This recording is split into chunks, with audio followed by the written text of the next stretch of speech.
what I liked was singing. Singing in the studio, singing other people's songs, my songs. It didn't matter. I was just on a joyride.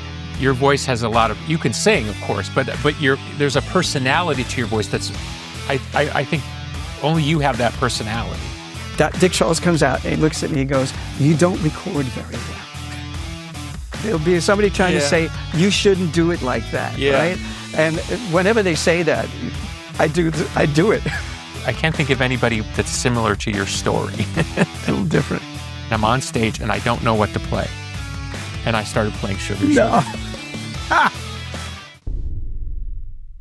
Ron Dante, thank you very much for being here on my podcast. It's so cool and fun and exciting to talk to you.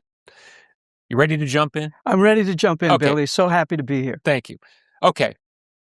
Gypsy Be Mine. Oh, my goodness. Absence of Lisa. Oh, my goodness. Ronnie Dante. Or is it Dante or Dante? Dante. Dante, okay.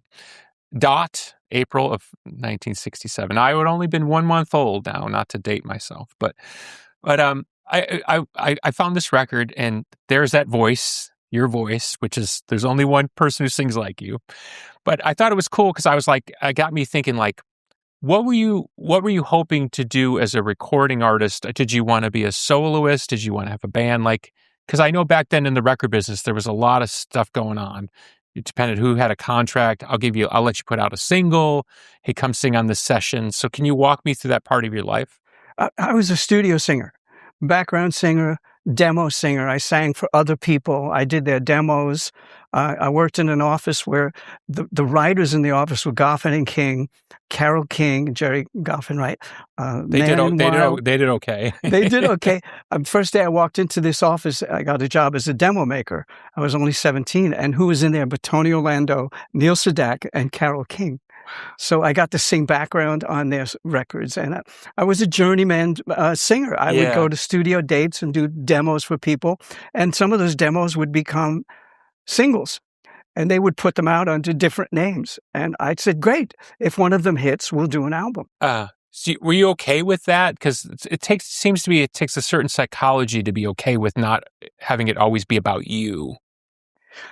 My ego was very submerged. I didn't have a big ego. I had a drive to succeed and do well and get my voice out there. I knew that some of these things might turn into great opportunities for me as a solo artist, but I wasn't in a hurry. Interesting. I wasn't in a hurry. Little Lollipop, 1964. No. My first single. Yes, that was. But what's amazing to me as somebody who loves your voice is the voice is there already. Like, there it is. It was formed. Right? It was formed at 14 when I started my first band. I had that voice. Yeah. And I came from a certain part of New York City that had this accent that worked with lyrics. Interesting, right? Kind of like how sometimes people with English accents, they sound a certain way when they sing, I guess, American songs. Yeah. Or American rock and roll. Who'd you idolize from in your generation? Who did you look up as a singer and think, I wish I could sing like that? Or who'd you really look up to? Well, as a very young man, 10 years old, I idolized Elvis. And then 11 or 12, I idolized the Everly Brothers. And there were other acts that came along during those years that I just loved their songs and I loved their sounds. Yeah. My sound really didn't hit its prime and perfect spot until the Beatles came out and the Four Seasons came out and the Beach Boys came out. And those were the ones. 64, 65. Yes, I really, really felt, this is it. This is where the vocals should be. Oh, I see. Okay. Did you ever meet Phil and Don? I met a Phil. Yeah, Phil was cool. I knew Phil a little bit. What a wonderful guy. He signed total sweetheart. A pick for me and strings. He was selling strings at a convention downtown. Yeah, I saw them play once in Australia, and they were so good. It was frightening. It was frightening. Their pitch and their... And the choice of harmonies. Oh, yeah. Not always thirds. That bluegrass... Like sad. Louvin Brothers, there's a lot of influence on those guys. That's right. Do you know the Louvin Brothers? I don't know of them, no. Oh, I think you'd really like it. I think what you might enjoy is if you listen to some of the best of the Louvin Brothers, think 50s, I think they were on Capitol. Mm-hmm. You basically hear the Byrds and those Crosby, Stills, Nash harmonies, but like 10 years before. Ah. They were the first one that were doing these kind of, I don't know, like parallel fourths or whatever those type of harmonies are. Mm-hmm. So when you hear the Louvin brothers, you're like, oh, that's where they all got it from. We always take what comes before, yeah. and we build on it. You built on what came before. Oh yeah, and made it your own. I stomped on it. You stomped on it. You did. you did great, though. Thank you. Filled those Thank coliseums. You're so sweet. When did you start working for Don Kirshner? I mean, was it a business relationship, or was he just one of the people that would hire you under given circumstances? Were you an employee? Or? Yeah, I was an employee. I walked into his office at 17, and the songwriters there listened to my songs and listened to me sing, and they said, "We're going to take you in to see Donnie." So they took me in to see Mr. Kirshner. He had a great white piano with jelly beans in the sides of it, and he just was the nicest guy. And I said, "I'm going to sing for you." I sang for him. He said, "Okay, kid, you've got a job. I want you to be our staff demo maker, and I'm signing you to a songwriting contract." Wow. So that was the beginning of my relationship with him. Had you written songs before that? A couple. I was already thinking about what could I play for people. And what heady company to be around? Is this Brill Building, or is this? It was across the street. Okay. Brill Building. I did work there at one point for Bobby Darin. Wow. And his publishing company later on. Talk about Bobby Darin, because Bobby Darin's what an incredible talent. He had a publishing company in the Brill Building called TM Music. I was looking for a job after I left Kirshner. I was on my own, and his music supervisor signed me. So once a month or every couple of months, Bobby would come in and listen to you.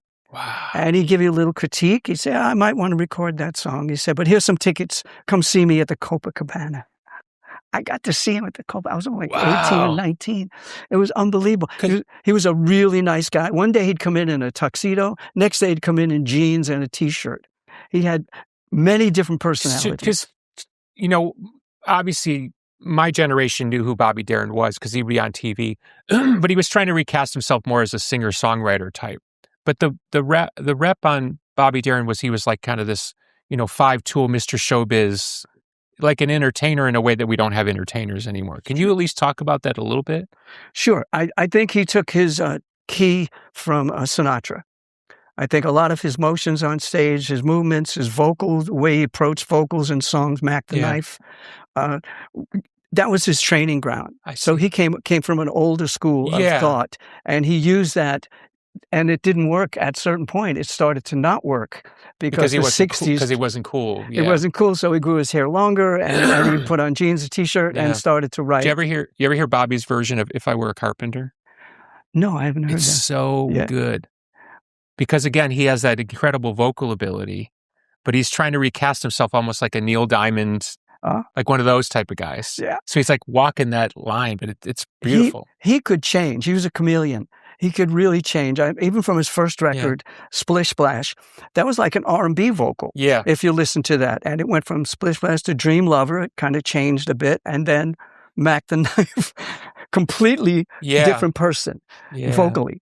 Of course, growing up in the 70s, we knew Don Kirshner because it was Don Kirshner's rock concert. So he'd been "I'm Don Kirshner," Can you talk about the real Don Kirshner a little bit? I know you said he was a nice guy, but can you take me behind the scenes? Because he was a real mogul in the New York publishing world. He certainly was. He was the biggest thing to hit New York City in years with his idea to have a stable of writers, young writers, teams of writers. So he had like cubicles in the offices, like 8 of them, and there'd be a little piano in each one, and you could hear people banging out songs in one and doing one like that. But he was like, I always describe him as your favorite uncle who would visit you on Sunday and slip you $5 and don't tell your dad. He was the nicest, fairest guy I ever worked with. Wow. After about 3-4 months working with him, my guitar was stolen out of my car. Beautiful Gretsch, one of those acoustic, and it was worth like $300. So I went to Donnie. I said, "Donnie, somebody stole my guitar." He said, "No problem, kid. Here's a check. Go buy another guitar." Wow. So about 3 months later, they stole that one. Oh, no. I had a convertible.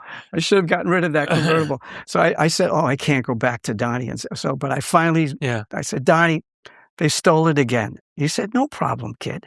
There's another check. Go buy another guitar. We need you." That's the way he treated me. Wow. Can you, I'm obsessed with old studios because I wasn't there. Excuse me. I'm obsessed with old studios because I wasn't there. Can you walk me through like what a typical session in the 1960s would have been, and where would you have been recording? Did he have his own demo studio, or were you going into like a typical? With Kirshner's publishing company, there was a little demo studio called Associated, which was very reasonably priced and not very high tech, but good. Yeah. And they would steer us to that studio, $100 an hour, whatever, 25 for each musician. You'd get 3 musicians. And it was just a kind of a funky studio with old-fashioned mics and some old-fashioned players who had been around quite a long time. Yeah. The bass player had just gone to electric bass. He was playing upright bass in the 60s. Yeah. And then it became the Fender bass. And it was just very easy to do, but we would record and then we'd bounce to more tracks because there was only like 4 tracks. I see. And we'd bounce vocals back and forth, back and forth, back and forth. And each time we would add hiss to it. Sure. So by the time we had the compression, though, which is kind of part of the magic of the thing. And we would put it on and sound like frying eggs. Yeah. You'd find, but it sounded great. Yeah. Because I got to do like many voices, backgrounds. I could harmonize with myself. So that was the session. Yeah. The guys would help us out. The older musicians would help out the young writers. Yeah. They would say, no, you can't play this chord to this melody, and they would help us. Oh, wow. And it was a beautiful thing at that time. How'd you learn how to do harmonies? Because that's usually a gift that people have. Was it something that came naturally to you, or kind of? I used to bring up the Everly Brothers. I used to try to find the note in between their notes. To sing with them. What? To sing, almost like sing with them? Yeah, I would sing with them. So I'd learn Bird Dog or Dream, any of those things, and I'd hear where the hole was, and I'd plug the hole vocally and sing along with them. And of course, I did doo-wop at first. Sure. I was 16, 15 years old. I would sing in bathrooms at school or at the ferry terminal. Yeah. And so I would learn what notes go where. Yeah. And it did come naturally to me, though, because I grew up in a family where people did sing. An Italian-American family where a lot of people sang. My dad liked to sing, my uncles. Nobody did professionally. I was the only one who got out. Who's the first person that ever pulled you aside and say, your voice has something unique? Well, I think it had to be Kirshner. It had to be him because he would constantly try to get me a record deal on the demos that we were doing. When I was 14, I went into a recording studio in New York City, Dick Charles Recording Studio. It was a big demo studio, and Dick Charles was the engineer. And so I'm singing some song that my dad wants me to sing, so I'm singing it. And Dick Charles comes out and he looks at me. He goes, "You don't record very well." What does that even mean? I know. He says, "Your voice doesn't like the microphone," something like that. And even at 14, I knew he was out of line and that he was wrong. Oh, wow. Because I heard the playback and I said, that records just fine. I have to get my voice better. Yeah. But so that's what they try to do to you.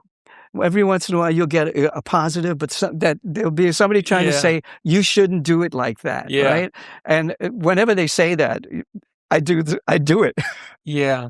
I think what's interesting is that there's a lot of people who sing really good, but not everybody can sing with personality, which is an interesting gift, And as has been seen by your musical life, your voice has a lot of, you can sing, of course, but there's a personality to your voice that's, I think only you have that personality. Does it make sense the way I'm putting it? Well, thank you. I used to do commercials. I sang commercials for years. I was a jingle singer. And I would work with different people coming up. Michael Bolton would be coming up, Luther Vandross, Valerie Simpson. They would be coming up the same way, and they'd be on the side of me. Wow. And I remember Valerie leaning over to me one day and saying, "I hate your happy voice." That's kind of what I was after. There's a happiness in your voice. It's so happy. And I couldn't help it. It was just, I love singing. To this day, I love singing. Like you love to do what you do, right? Yeah. So it's well known, of course, the Monkees' history with Kirshner and that, they sort of rebelled at some point. There's this incredible story where in the beginning it's Boyce and Hart. They think they have the gig. Then Kirshner kind of muscles in. the Monkees ended up kind of pushing Kirshner out, and then Boyce and Hart kind of had a year for a while, and I think Kirshner ended up kind of coming back in towards the end. Were you around for any of that machinations? Because eventually it does have to do with you. I was at Screen Gems Columbia Music, which Don Kirshner was the president of, and he had me audition along with everybody else on the staff, young, who could sing, and do videos and send them out to the coast. So you actually auditioned? I auditioned for the Monkees. Yeah, they were considering me for the Davy Jones part, but Davy really deserved it. He was so great. People loved him and his English accent. The charisma of the four of them together. Yes, it worked. I remember thinking Don Kirshner really wanted to funnel in great songs to them. He knew they were a TV group. Yeah. Right? Made up to be a group. So he would get them the best songs. I'm a Believer. Oh, so many Neil great songs. Diamond, produced by the same guy, Jeff Barry, who produced Sugar Sugar. So I remember that time, and Donnie was very upset that they didn't like his approach, not letting them play on the records, not letting them write the songs. Yeah. And he was very despondent about that. And the Monkees were so popular and so strong that he was fired. Yeah. Just fired from Screen Gems Columbia Music. It made them hundreds of millions. Oh, he got fired from the job. Yes. Wow. He got fired from the job. I didn't know that part of it. And he said, someday I'll come back with another company that will be as big. And he did. He came back years later. And he did. He found Kansas. He found the Archies. And stuff. Yeah. So as the story goes, of course, correct me, is that he offered Sugar Sugar to the Monkees and they turned it down because it was too sweet. That's what I heard. And even Mickey Dolenz told me it's funny because I went back and listened to Sugar Sugar today, knowing I was going to talk to you, and you can almost hear Mickey singing it easily. Good singer, great singer. Yeah. But what I'm saying is like if you just listen to the song, you can hear it was literally written for Mickey. I mean, it's got Mickey's rhythm in it. They would have had a #1 record with that song. That song was destined to be a big hit. So did you just cut the demo and they released the demo, or they said, okay, now you're going to do the song? Or because how does it end up? It's the Archies and... The Archies were going on TV, and they needed music. And Jeff Barry was brought in to produce it. Kirshner was music supervisor. And I heard they were putting music together. They didn't have a lead singer. So a friend of mine in the band said, you should come over. We're at RCA Studios. And I went over. I said, Donnie knew me. So did Jeff. I had worked for both of them. Is this here or in New York? In New York City. Okay, yeah. RCA Studio. Big, beautiful studio. And they said, well, try this song. I did a song called Bang Shang-a-Lang. Became the first single. And I was signed that day to be the voice for the next 3 years. It wasn't part of the backstory was that because of his upset with the Monkees that he made sure that he was in total control of the Archies thing, right? Is that... I don't know about that. I don't know. I'm asking. Yeah, I don't think that was it. Yeah. I think he took the job as music supervisor for the TV show, and it just happened to have the Archies as a band. Yeah. And he was fine. He would come to the sessions and cheer us on, make suggestions to the producer, Jeff Barry, who was genius at pop music. Yeah. I mean, Jeff had written with his wife, Ellie, Be My Baby, Do Run Run, Hanky Panky. Then He Kissed Me. I mean, he got up once at a BMI Awards 16 times for the year. I mean, so having him on the project, I knew it would be a successful project. Oh, I see. There was a lot of talk. I don't know if you heard it at the time, but there was a lot of talk about the Monkees are not real. This is not real music. I mean, what was your general impression of that sort of thinking at the time? My impression was that they were real. They were good. They were all musicians. Mm-hmm. They were performers. Mickey had been in show business since he was a kid. Yeah. Davy Jones since he was a kid as the Artful Dodger. And, Oliver. I mean, and the other two guys were good musicians. I understood they wanted their own piece of it. They wanted to control something, and they did very well. Yeah. But I guess I'm talking more about the cultural conversation, which even to this day continues, but in other forms because of the rise of auto-tune and pop music and this idea of like, where does organic stop and where does artificiality begin? And it becomes part of your life story because obviously the Archies is a completely fictional band. Yes. Now, at the time, there was a lot of talk that they were manufactured and they had to prove them wrong. I think the success was so monumental and so worldwide, they had to become the group. I see. Yeah. Yeah, it's almost like the illusion had to become real. It had to become real. I see. But how did you feel about, did you have any compunction about basically fronting an artificial band? Or I know it was a job, but I'm saying is, especially when you start having success, did you feel any kind of reservation, or were you just so happy that what you were doing was successful? I was so happy. I knew. Selling 6 million records. So. Really. And being on TV every Saturday morning for 1 million children that grew up to be rock and roll fans. Well, it was a gift at the time. I was listening. And it was a gift at the time, and I knew it, and I was grateful. I was very grateful at the time. I understood that this is a real opportunity to maybe move on with my career into solo or production. Sure. So for you, it was just like, wow, this is an incredible wave to ride. And yeah. Biggest songs, Sugar Sugar of 1969, the biggest song in the world, not just the biggest song in the world. That was astounding. My mom and dad took a trip to Africa, a cruise. She was in a market, and there was a lady selling trinkets. And my mom said to the lady, "Do you know my son's song, Sugar Sugar?" And the lady sang it back to her. It was in like Zaire or somewhere. And I went to London, Paris, and Rome on tours, and it was being played. So you actually did Archies tour? I actually went out and promoted my solo album after that. Oh, okay. So I didn't go on Archie tours. The Archies never toured. I'm surprised they never even tried to put a band together. No, the cartoon people who owned the copyright wanted to keep it animated. In fact, when it went #1, my mom called me and said, "Oh, the Archies are going to be on Ed Sullivan tonight."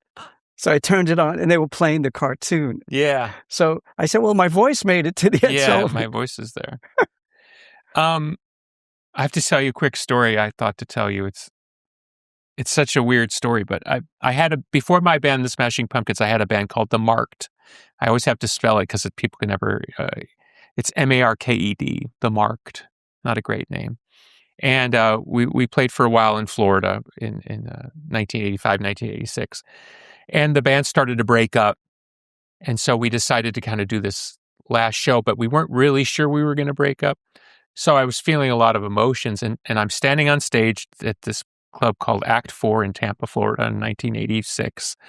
As my band, I'm having my first kind of real band breakup in my life. And I'm on stage and I don't know what to play. And I started playing Sugar Sugar. True story. Perfect. And then after that, after we did the gig, we all went in the parking lot, and that was it. The band broke up. But that's the band that led to me starting the Smashing Pumpkins. So you're forever going to have a place in my heart and history. I love that. Because I didn't know, I was so sad. I didn't know what to play. And I thought, what can I play that's going to lift my spirit? Bum, bum, bum, bum, bum, bum. Honey, honey. I think I even have a recording of it somewhere. How cool is that? So it's got a place in your heart. Yeah, thank you. With this, that period of time, please, do you have something you wanted to add? Oh, sorry. No, I'm fine. With this period of time, it seemed to usher in, let's call it a different sensibility, like, oh, if we can have success with cartoon bands, monkey bands, it seemed to usher in this other sort of sensibility in the music business. Then you had the 1910 Fruit Gum companies and Ohio Express. Yeah, so it seemed to usher in all this other stuff. Mm-hmm. And then, of course, you started singing for other, I guess they were bands, but they were bands in reality. Mm-hmm. I mean, how did you take all that? You know what I mean?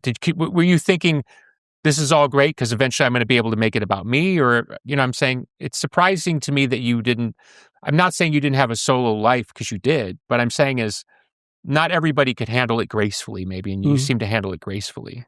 I was okay with it.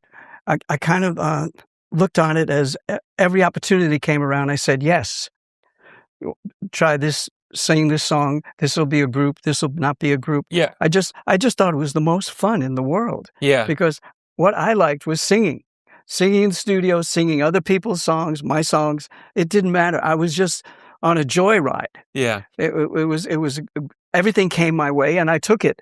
And I figured one of them may stick. Yeah. One of these groups may do better than the Archies. Yeah.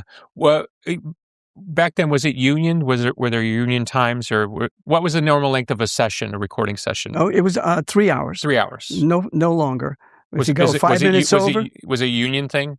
Most of my things were not union things. Yeah. Probably not. I don't remember contracts being Yeah. sent into the unions. But then again, it was the Wild West. It was really, really. I mean, think about I fronted, and they put out maybe 24 groups with my voice on it. I mean, it's like different songs, different types, and nobody called me. No unions called me. No official Oh, I called see. me. Yeah. I guess when it hits, people love success. Yeah. Well, what's the famous saying? Success has many masters, but failure has but one. That's right. I saw this thing and I thought it was really curious. When you had the hit Tracy for the Cufflinks, you had 2 hits on the charts, both with your voice, but they were with anonymous groups. Yes. That was heady. I remember the day that Tracy hit number 9 and Sugar was still number 1. And I was anonymous, but I was gleeful. Yeah. I was like, oh, great.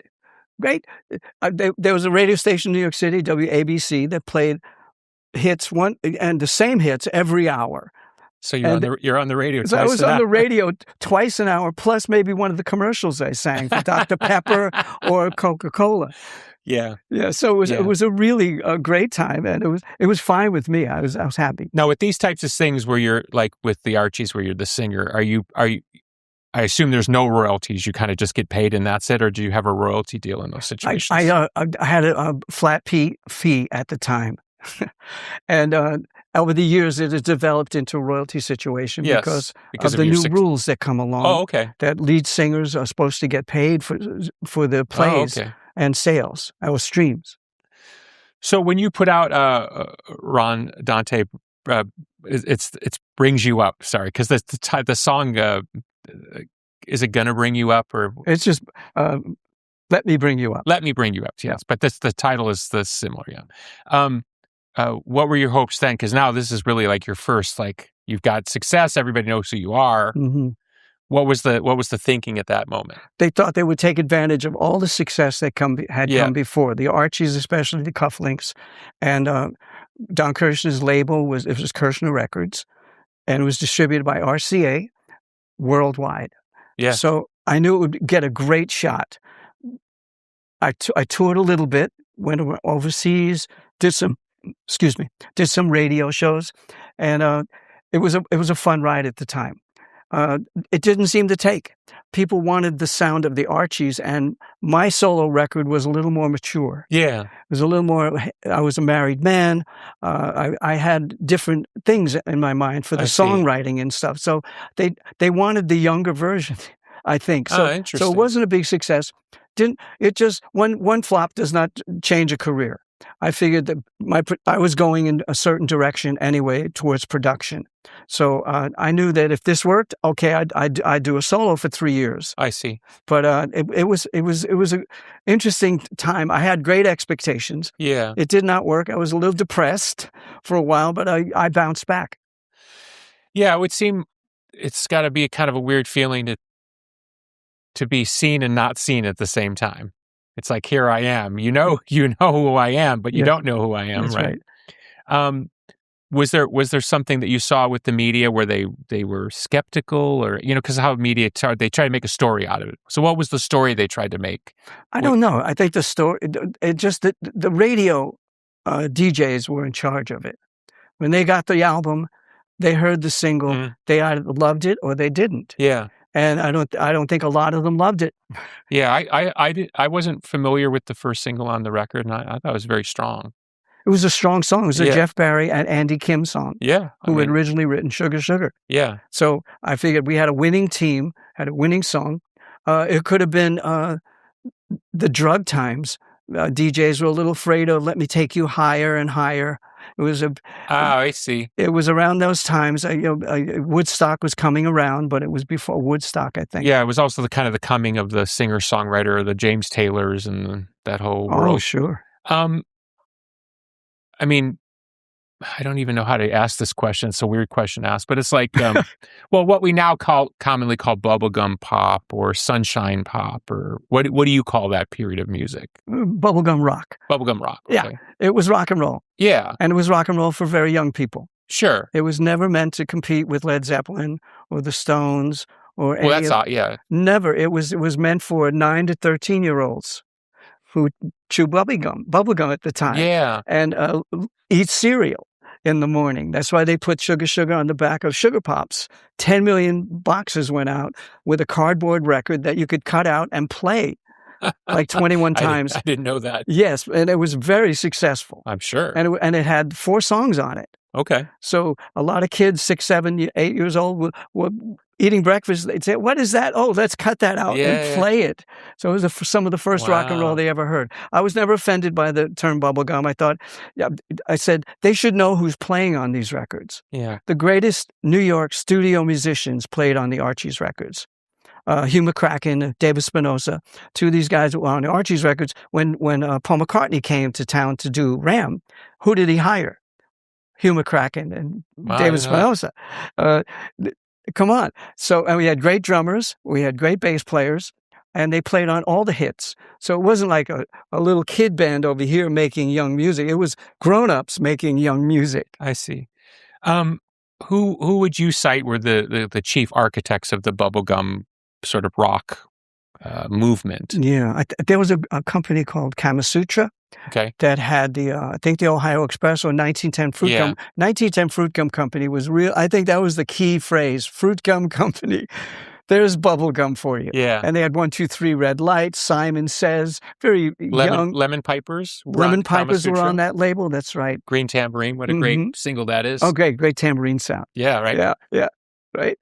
And that's where it came from. And Archie's just got caught up in it. Yeah. Because we were on a Saturday morning cartoon show. Yeah. So what better group to lump it in there? But good artists, really top artists like Tommy Rowe with Dizzy or Tommy James. Tommy James, great. Yeah, both of those were kind of lumped into that at one point. That's true. Because they were appealing to that group also. Yeah. Because it strikes me that it's almost anachronistic to everything that was going on in the 60s at the time. You know, the Beatles had gone like kind of back to blues, back to basics. Of course, you had the rise of hard rock, Led Zeppelin, Black Sabbath, Deep Purple. Yeah. And here in the midst of all of this is this kind of beautiful pop music that has aged very, very well. It still sounds good. Sounds good. The great. Songs still resonate. Yeah. You hear them in commercials, TV shows, movies. My kids were in the car 2 months ago singing Sugar, Sugar. It's amazing. I got young kids, 10 and 7. See? Perfect. They would love it. You're listening to this podcast, so I know you've got a curious mind. Here's a helpful fact you may not know yet. Drivers who switch and save with Progressive save over $900 on average. They make it super simple. Pop over to Progressive.com, answer some questions, and you'll get a quick quote with coverage options tailored to your choices. Plus, you'll see which discounts you may qualify for, like the online quote discount or savings for paying in full. In fact, 99% of Progressive Auto customers earn at least one discount. See if you could save when you switch to Progressive. You'll feel good about making a savvy choice. Visit Progressive.com and see if you can enjoy a little extra cash back. Progressive Casualty Insurance Company and affiliates, national average 12-month savings of $946 by new customers surveyed who save with Progressive between June 2024 and May 2025. Potential savings will vary. Running a business means you're always reachable until you're not. And the moment you miss that call, that text, that follow-up, a competitor is the one that picks it up. That's why today's episode is brought to you by Quo, spelled Q-U-O, the business phone system built so you never miss an opportunity. Quo's built-in agent handles after-hour calls, answers questions, and even books appointments. So you never miss a lead, even when your team is offline. Quo integrates with the tools your team already uses, like HubSpot, Zapier, Claude, and more, helping you save time, stay organized, and spend less time chasing all these different information systems. Money is on the line. Always say hello with Quo. Try Quo for free, plus get 20% off your first 6 months when you go to quo.com/magnificent, the name of this podcast. That's quo.com/magnificent. So, but is it, sorry, because I love my rock history, so excuse me for going one question too deep, but was it strictly a commercial philosophy, like you said, to appeal to young listeners and the Archies were part of that? Or was there a sort of, did somebody have a greater intellectual overlay there about like this almost like pure pop against what was happening in music? I don't think that was the mindset of the people in charge. Just commerce and it was, especially for the Archies, it was a Saturday morning cartoon show. The music, we broke barriers with our music because it was pretty good rock and roll. If you listen to a lot better than what they're playing now for kids on TV. Terrible right now. So I think that was the mindset, was keep it young and appeal to that. So Jeff Barry and Andy Kim and Bobby Bloom was another writer who wrote songs for us. They came up with themes and songs that were appropriate to that. Yeah. They didn't dive deep into lyrics, but they dove deep into pockets on those records. The grooves were great. Yeah. And I remember Jeff Barry working very hard on Sugar Sugar, making sure that the drums and the bass played what he wanted. It took an hour and a half or 2 hours to get the pocket.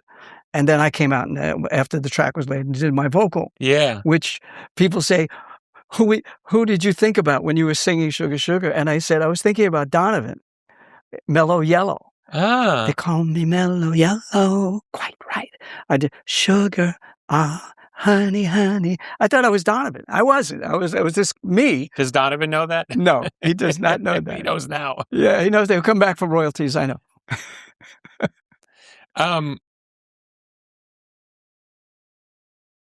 Were there, I don't want to say accusations, but I just know how music critics are. When that music became as popular as it became, what we call bubblegum rock, right? Mm-hmm.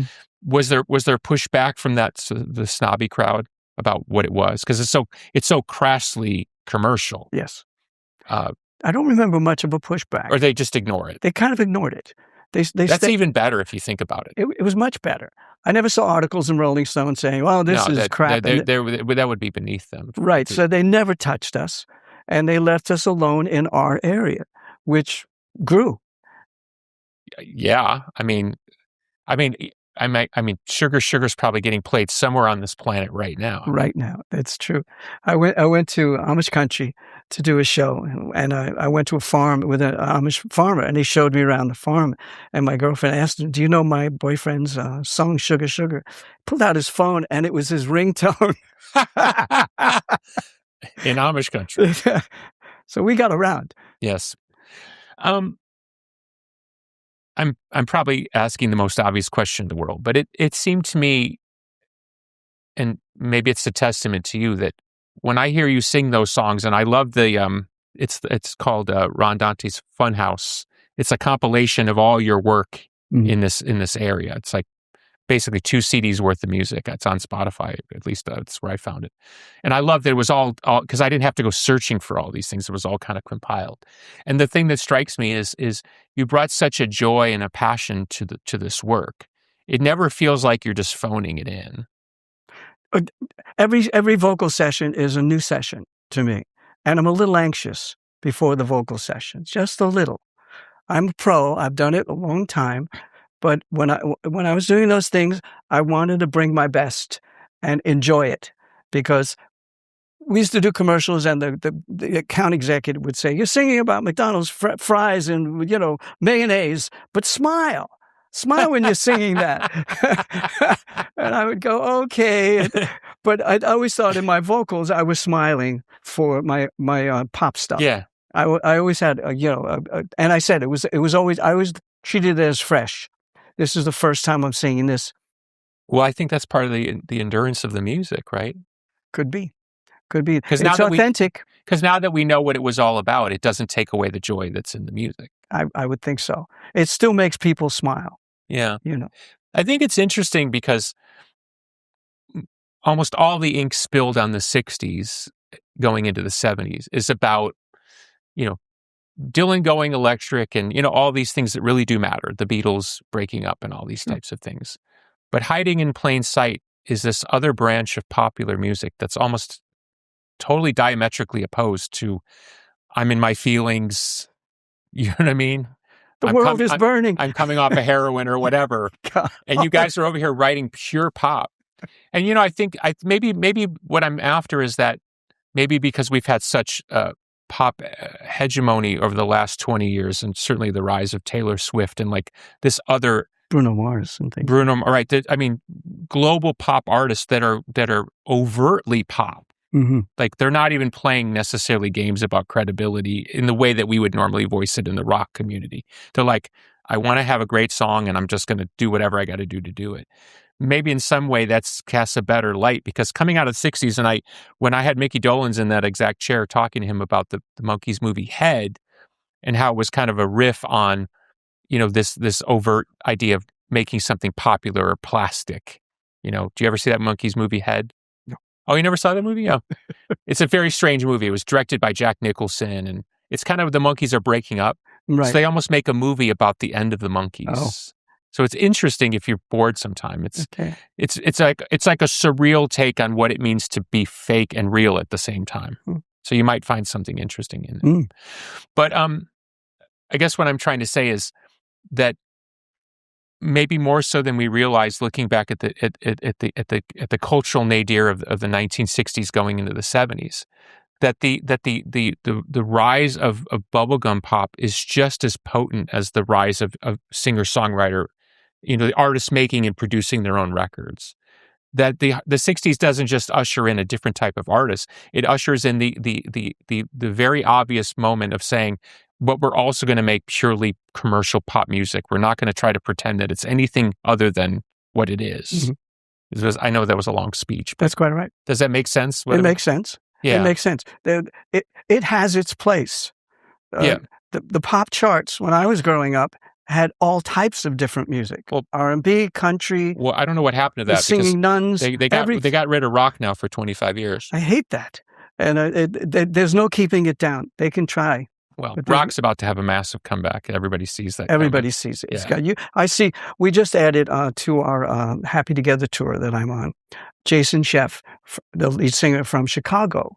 Oh, okay. For 16 years. Great singer. He goes out and does a heavy rock thing at one point, and the audience goes crazy. Yeah. It was something we hadn't had, and now we have it on the tour. So wonderful. Yeah. But you're right. Rock will always come back. It will always be something very important. Live, it's filling places.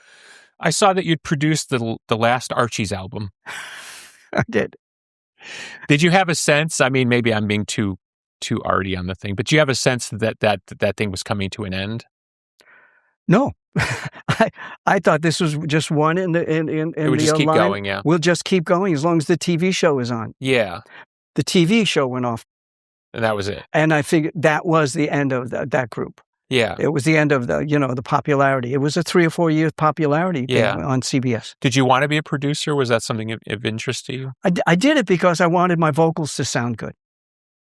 I wanted my vocals to be what I wanted. I see. Not what the producer thought he should put, the microphone he should put on my voice. So it started with, I was a singer trying to get my voice recorded properly, and the arrangement, I wanted the arrangement to surround the voice so that it was a cushion for the voice. I see. And that's the way I got into productions. I liked producing because it was like a big, Orson Welles once said, directing is like a big train set that you have complete control over and you can build anything on it. Yeah. And I think producing records is very similar to that because you have control over everything. That's to me, that's the secret power of music is actually being at the board making those decisions. Right. At the end, who has the total final cut? This is always, an argument I would have with my band is everybody wants to hear their instrument louder or whatever, and I get that. But the thing is, if you're not in there at that board making those decisions, you know what I mean? That's right. No, I love the final cut. It's wonderful to have that because I had the final cut on all the productions I was involved with. Yeah. And it was the most fun, and it turned out good things came from it. So let me ask you a nerd question then. So what's your favorite vocal mic then?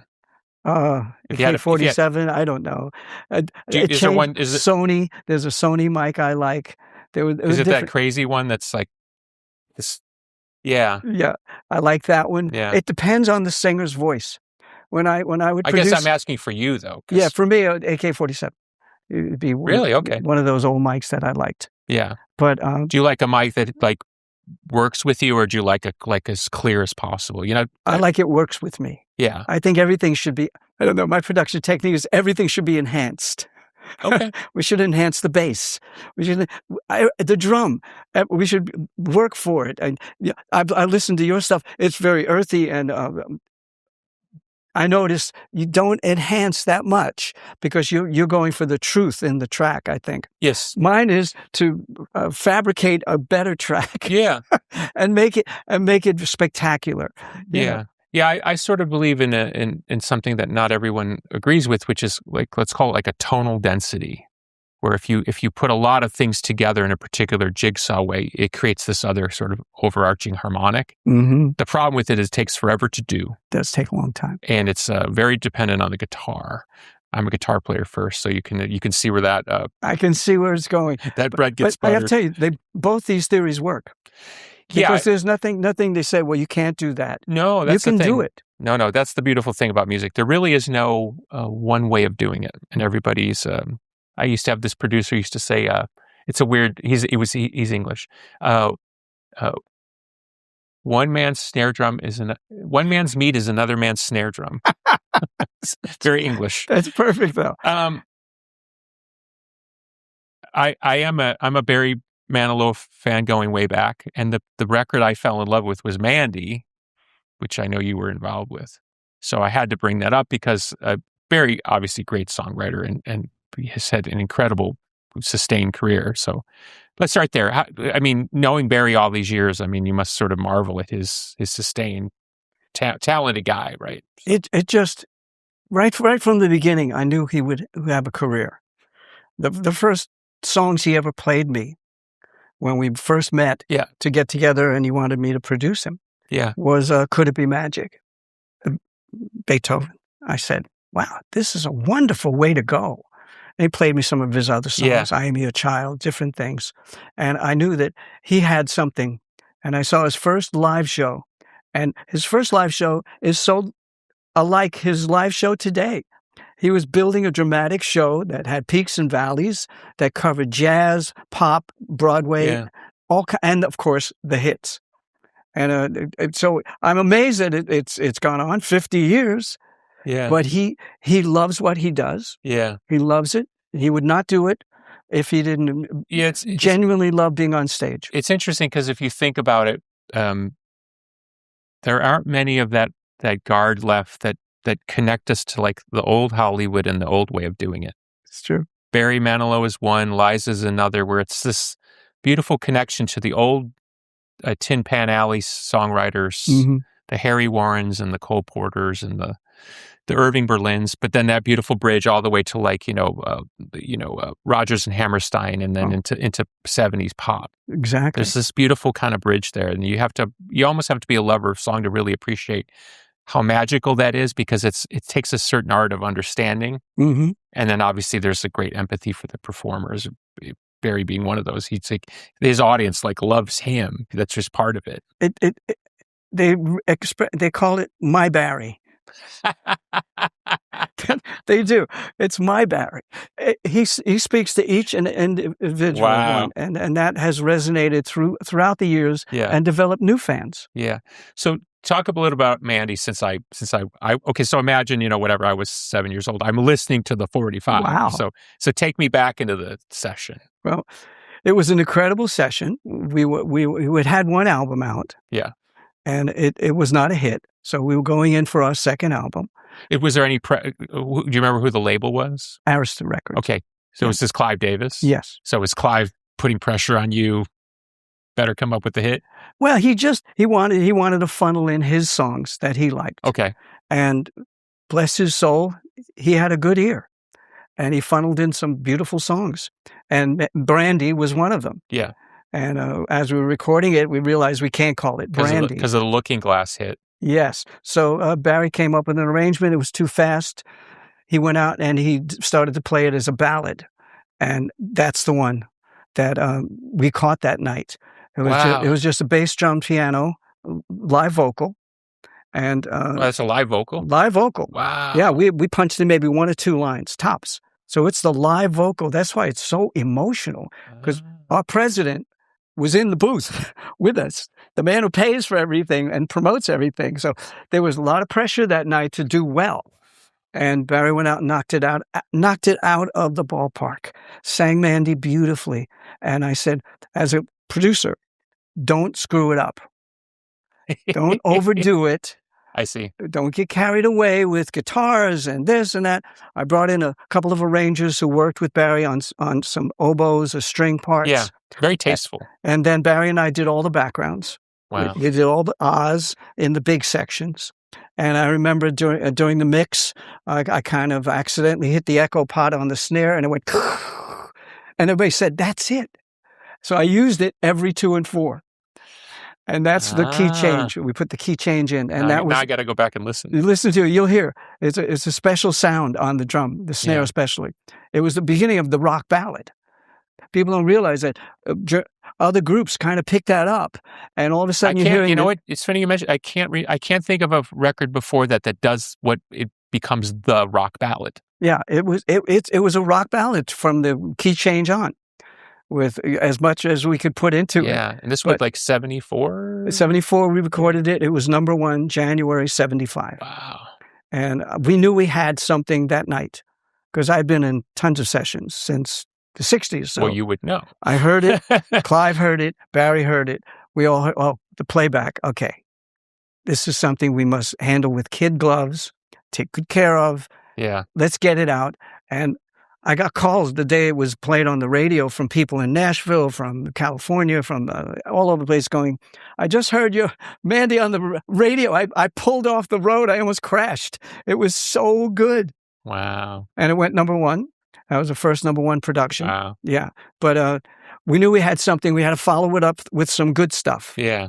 And we followed with It's a Miracle, which was up-tempo, which was unusual, but that was what we had. Yeah. And that went top 10.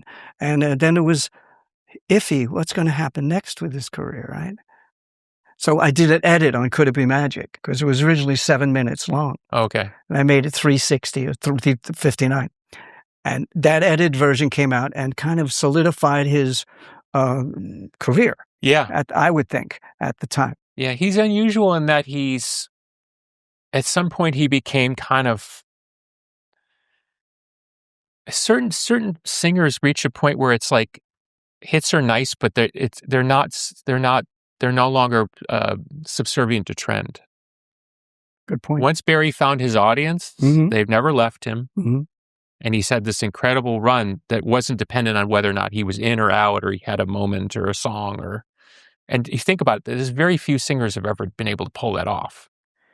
It's unbelievable career. Yeah. It has a lot to do with his live show and who he appealed to. Yeah. The way he also is very vulnerable on stage. Yeah. He doesn't get out there and he's the big star. He makes fun of himself. He pulls out his accordion and he plays his accordion. He sings with his grandfather in an old clip. Yeah. His grandfather telling him to sing it, Barry, sing it, which was one of the first things Barry ever played for me, was like the quarter machine on Times Square. You could go in for a quarter. Yeah. And record your voice. And his grandfather took him in his 6 and recorded him, tried to get him to sing Happy Birthday. And Barry wouldn't sing. So the grandfather's going, "Sing it." The money's going, "Sing it." And Barry goes, "No, no, no." And we put that right on the opening cut of his first album. As someone who knows him and worked with him and was such a part of his success, like, what I always find this interesting, because all singers, and like, there's a personality and an image that comes across in an entertainer. But like, what's something about Barry that we wouldn't understand? Like, is it his songwriting that's the key, or like, just give me something that sort of illustrates him a little bit more, if you don't mind. Well, he's a very private person, and he's happy alone. I feel, knowing him over the years. He likes to read great books and do crossword puzzles, and he's a background musician. He was the guy in the band. He was the keyboardist that played for all the aspiring Broadway girls that were trying to get auditions.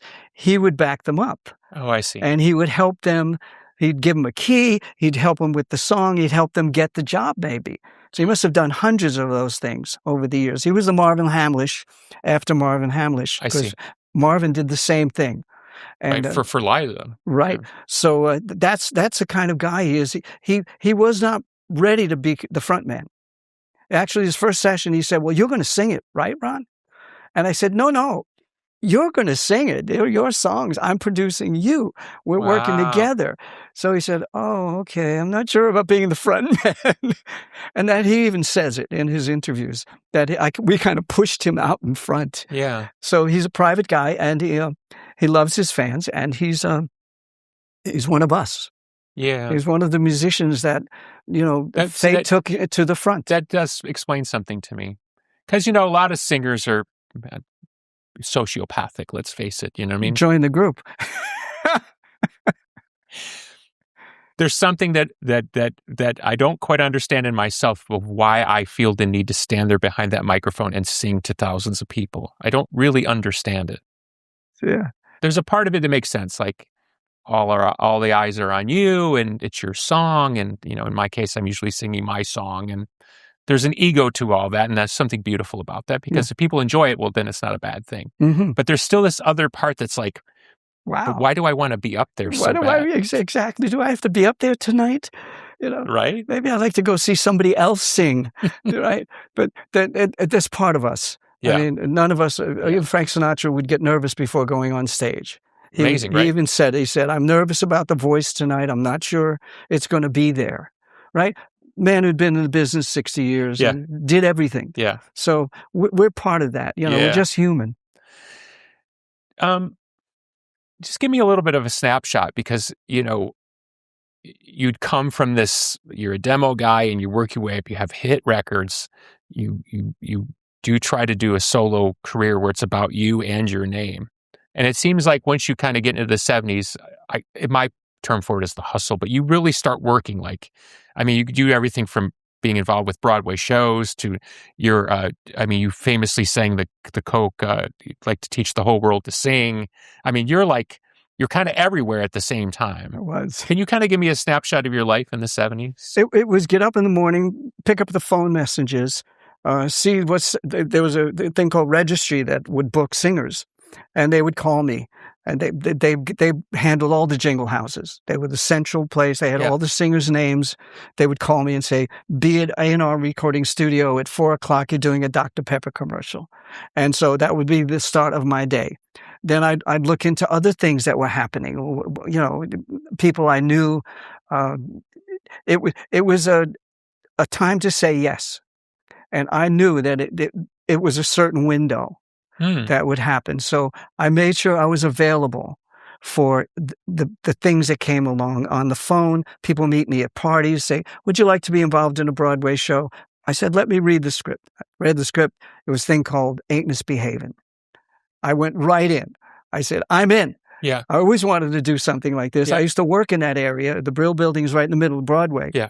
So That's the Fats Waller story, is that? Yeah. And it won the Tony for Best Musical. It won 3 Tonys that year. It was an amazing show.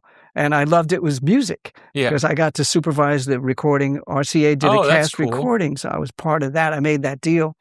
And I kept saying, this has to stop at some point. And things kept coming my way, and I was ready for it. Yeah. I was prepared for it. I already had the experience. I had also the ambition to do things. I didn't want to just be stuck as the demo singer, the singer-songwriter, the artist. I knew what it felt like to be an artist. So that's why when I produce people, I know what they're going through. I see. And I make it comfortable for them. Yeah. I deal with their minds, not just their vocals. Is there because you've sang on so many successful records, is there a perfect pop formula? I don't think so. Is it right song, right performer, right key, right? Is it it's perfect just storm?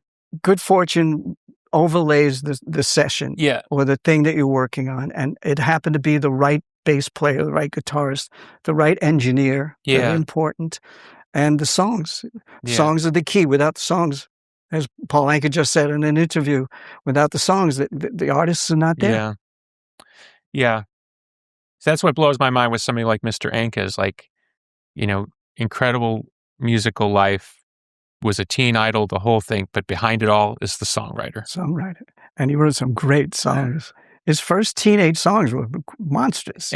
The best is he bought all his publishing back in like smart move. He bought by the early 60s when his kind of teen idol thing was running out. I think he was on ABC Paramount or something. He went and bought back all his publishing from them in like 1963. Wow. He basically took all the money he had at the time, which was about, I think he said it was about $350,000 in 1963 money. Wow. And he bought all his publishing back, and he still got his publishing. He was very smart. Very smart guy. Very smart, and a great singer and great performer. Yeah. So I didn't know this until today, so I'm not claiming any deep knowledge, but I did interview Pat Benatar and her husband, Neil. Obviously, they've had this incredible 45-plus year musical partnership, but I didn't know you were at the beginning of that particular story. I was. That's pretty cool. It was very cool. What did you see in her early? I was a friend of mine in New York City, Jim Kerr, local DJ who's still on radio, called me up. He said, "Chrysalis is interested in this girl singer. She's in a club downtown. Why don't you go down and see her? Yeah, they need a producer." So I went down to see her. She sang "Crying," Roy Orbison's "Crying." Okay. She sang "You Better Run" by the Old Rascals, right? And the minute she hit "You Better Run," I heard dun dun dun dun dun dun. I said, "That's it," because I always loved that record to begin with. I said, "We can make a kicking record with her." I said, "She could do that." She sang it great. Yeah. She got a review in one of the papers. There were lines around the block for her before she signed a deal. Yeah. So I took her into the studio, signed a deal with Chrysalis to do 3 sides. That was it, because I was busy with other things. But I really believed that she had an attitude that was really different than most of the girls around. The girl singers were not quite like Pat. Very strong personality. She's a small package, but a huge power. And I saw it right away. I said, first of all, she's so cute. She was so adorable. Yeah. I said, what a great looking girl. If she gets a good hit, she will have a huge success. Yeah. And I just adored her. And I took her into the studio with my friend Paul Schaefer, who did the arrangements. We did Heartbreaker and You Better Run and Crying. Those were the 3 songs I chose. And we did a kick-ass arrangement. We had a guitarist named Elliot Randall who played on them. He was with Steely Dan for a while, played solos on this stuff. And the sessions were unbelievable. When we got to her vocals, I noticed she was a little apprehensive. She had been singing in clubs, not in recording studios with phones on. It takes time, man. It takes, So I built a little stage in the studio with a spotlight, put the mic and stand on top of the stage. And I invited some people in. Her mother came and they were in the booth. So we did the vocals as a performance. And she knocked it. She was like, I said, this is it. I heard her do You Better Run or Heartbreaker or even Crying. Nobody's ever heard Crying. They never released it. I wonder why they never put it out. I don't know. Maybe it's the wrong direction because it's a sparse arrangement. Yeah. But it shows off her vocal ability 100%. So that was it. The A&R guy, Jeff Aldrich, real nice guy. I sent him the premix. I said, okay, I'm going to put an extra guitar on this stuff, but here's the premix. He showed it to the presidents and the guys in charge of the thing. And I think what happened was they thought, no, Ron's a middle of the road producer. He's had the Archies, okay, but he's had Barry Manilow with some big hits for 5 or 6 years. Yeah. And that's a whole different area than we're going to put Pat. So what they did was they cloned my records. They cloned my arrangements. They recut them all with Mike Chapman. Beautiful producer, great guy. Yeah. But those are my arrangements. Paul and I worked on this day and night before we got to the studio. I worked on the vocal arrangements, the breakdowns. I'm singing on them with her. And so she called me one night and she said, she was crying at the time. She said, they want to take me away from you. Yeah. Right? And she didn't want to leave. And I, not as the producer, but the artist in me said, you must tell her the truth, that if she fights them over me, she could hurt her career. Yeah, she could lose. Yeah. She could lose. Yeah, if she's stubborn. You'll be fine, but she might get hurt. Yeah. So I told her that. Wow. I said, you have to go with them. Wow. Whatever they want you to do, you go with it. You're going to be a big star, but this is your time to make that decision. Wow. And I did it. And that's the honest truth. That's what happened. I believe you. And I love her to this day. I'm so proud of her career. And she was the MTV girl for a while with those great videos. Yeah. And she went on, and her and Neil created great records. Yeah. Wow. Those situations are tough. I've had a few of those myself. Yeah, of course. And you have to roll with it. Well, it's not so much you can't win them all. There's just times when you just got to get out of the way. And I give you big props for getting out of the way on that one. That couldn't have been easy. It wasn't. I knew she was going to be a big star because the minute we recorded those records, I said, these are hits. We had to put all three of them out at the same time. Yeah. Okay, we're almost done. Thank you for indulging me. There's not a ton of information on you on the internets, to quote George Bush, but I saw this and this piqued my interest. Paris Review from 1978 to 1985. Now, is it George Plimpton was your neighbor? He was my neighbor and my best friend. Okay. And we met over a fire. He had the brownstone next to mine. His wife was on the second floor, and one night I come out with my wife, and there's fire coming out of the second floor. Yeah.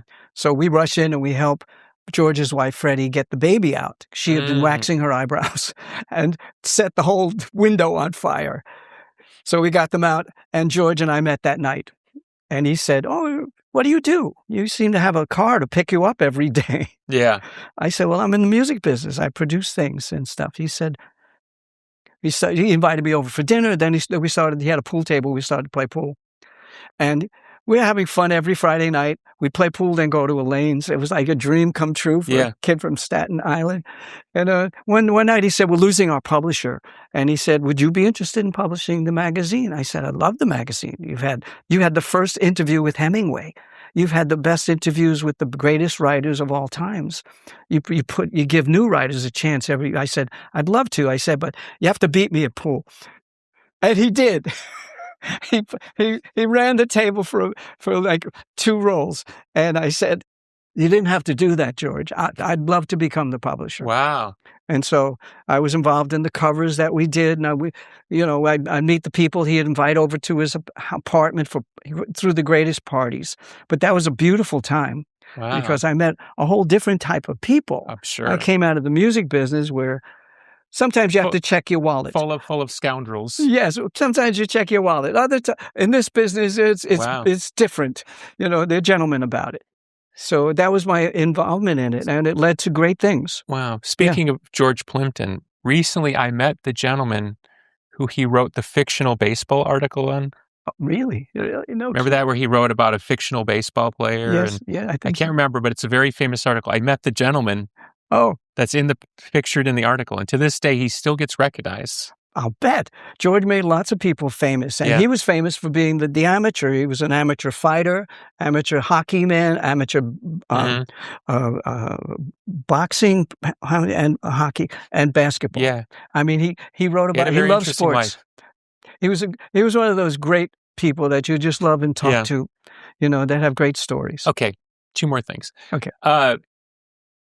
Given your success and given your life, which is really in many ways, I can't think of anybody that's similar to your story. It's a little different. It is different, but cool. Certainly cool. Thank you. Where do you fall? And maybe there's no way, maybe it's just a silly question to ask, but where do you fall in art versus commerce? Does the question make sense the way I put it? It does. Okay, it does. And I understand that. I would love to say art. It's pure art. I always think of it. But in my depths, it's commerce and art. It's like, you're a Picasso. I'm Andy Warhol. I get it, yeah. That's the way I feel about you. Oh, thank you. No, you truly believe what you did and did it well and broke ground and suffered for it sometimes, but you did it, right? Mine is more like pop art. Yeah. And I have to think. I came from a poor family. We didn't have much, and I always thought about, well, is there some way to monetize this? And that's what I do. So I combine commerce and art equally. I do not favor one or the other, and the art comes if you work hard enough. If you feel deeply. I felt deeply about things that didn't work, but I was proud of them. Yeah, and I do it again. So that's kind of where I fall. Does that explain it? Well, I think what I get listening to you is because, when you work in the music business, and as somebody once said to me, it's called the music business for a reason. But